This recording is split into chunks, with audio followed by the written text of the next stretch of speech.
حضرت عیسیٰ علیہ السلام کا معجزہ۔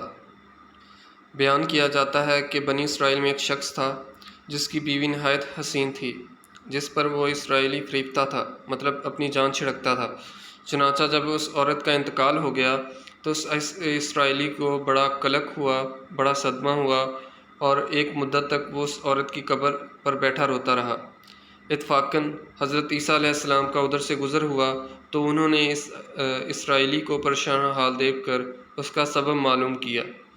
جب اسرائیلی نے اپنا واقعہ بیان کیا تو حضرت عیسیٰ علیہ السلام نے دریافت فرمایا، کیا تو چاہتا ہے کہ میں اس کو تیرے لیے زندہ کر دوں؟ اس نے عرض کیا، ہاں حضور، یہی میں چاہتا ہوں۔ چنانچہ جب حضرت عیسیٰ علیہ السلام نے اس قبر کے مردہ کو آواز دی تو قبر سے ایک حبشی غلام، جس کے ناک کے نتنوں، آنکھوں اور جسم کے دوسرے سوراخوں سے آگ کی لپٹیں اٹھ رہی تھیں، حضرت عیسیٰ علیہ السلام کو دیکھتے ہی غلام نے کلمہ پڑھا کہ لا الہ الا اللہ، عیسیٰ روح اللہ۔ اسرائیلی نے یہ دیکھ کر عرض کیا، حضور، مجھ سے غلطی ہو گئی، میری بیوی کی قبر تو دوسری ہے۔ یہ سن کر حضرت عیسیٰ علیہ السلام نے حبشی کو حکم دیا کہ تم اپنی قبر میں واپس ہو جاؤ۔ چنانچہ وہ مردہ ہو کر گر گیا اور اس کی قبر کو مٹی سے چھپا دیا گیا۔ پھر حضرت عیسیٰ علیہ السلام نے اس دوسری قبر کی جانب توجہ فرمائی اور حکم دیا کہ اے صاحب قبر، اللہ کے حکم سے زندہ ہو جا۔ چنانچہ قبر پھٹی اور اس سے ایک عورت سر سے گرد جھاڑتی ہوئی باہر آ گئی، جس کو دیکھ کر اسرائیلی بولا کہ یا روح اللہ، میری بیوی یہی ہے۔ اور حضرت عیسیٰ علیہ السلام کے حکم سے وہ اسرائیلی اپنی بیوی کو ہمراہ لے کر واپس ہونے لگا، مگر عرصہ سے جاگا ہوا تھا، اس لیے اس پر نیند کا غلبہ ہو گیا، اور اس نے بیوی سے کہا، تیری قبر پر گریہ و زاری اور بیداری نے مجھے ہلاک کر دیا ہے، اس لیے میں چاہتا ہوں کہ کچھ دیر آرام کر لوں۔ بیوی کہنے لگی کہ ہاں، آپ آرام کر لیجئے۔ چنانچہ وہ اسرائیلی بیوی کے زانوں پر سر رکھ کر سو گیا۔ اتنے میں ایک گھوڑے پر ایک شہزادے کا ادھر سے گزر ہوا جو اپنے زمانے کا یکتا حسین تھا، جس کو دیکھ کر شہزادی از خود فریفتہ ہو گئی اور اس کا دل قابو میں نہ رہا۔ اس نے شوہر کا سر زانوں سے نیچے رکھا اور فرط محبت و غلبہ عشق سے مجبور ہو کر شہزادے کے سامنے جا کھڑی ہوئی۔ ادھر جیسے ہی شہزادے کی نظر اس پر پڑی، وہ بھی اس کو دیکھ کر اس پر فریفتہ ہو گیا اور عورت کی خواہش پر اس کو اپنے گھوڑے پر بٹھا کر لے گیا۔ چنانچہ اس کے شوہر نے بیدار ہو کر جب اپنی بیوی کو نہ پایا تو نہایت پریشان ہوا اور اس کے ملنے کی تدبیر سوچنے لگا۔ سوچتے سوچتے آخر اس کے نشان قدم پر چل کر اپنی بیوی کو تلاش کر لیا، جو شہزادے کے پاس پہنچ چکی تھی۔ اس کو دیکھ کر اسرائیلی نے شہزادے سے عرض کیا کہ یہ میری بیوی ہے، آپ اس کو چھوڑ دیجئے۔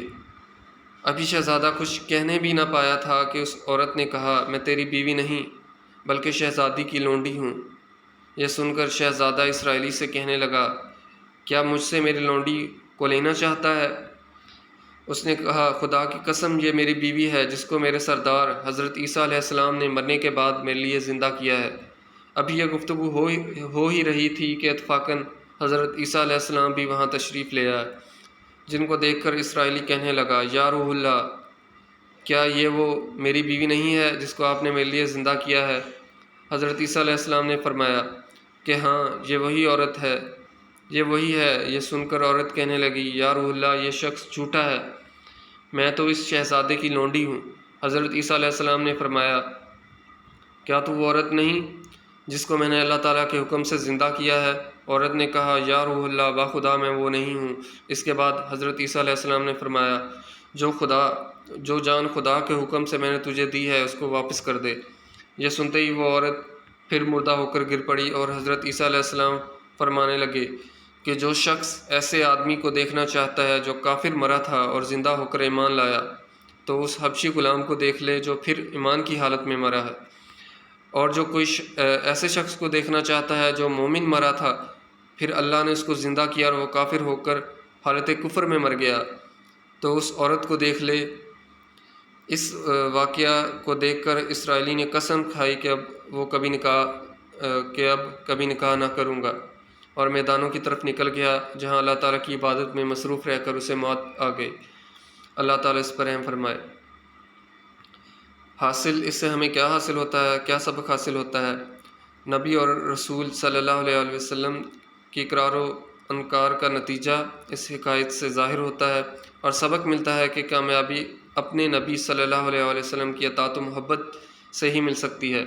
چنانچہ ہمیں بھی چاہیے کہ ہر حال میں اپنے نبی صلی اللہ علیہ وسلم کی اطاعت کو سامنے رکھیں، چاہے دل مانے یا نہ مانے، لیکن نبی کریم صلی اللہ علیہ وسلم کے طریقوں کو لازمی اپنایا جائے۔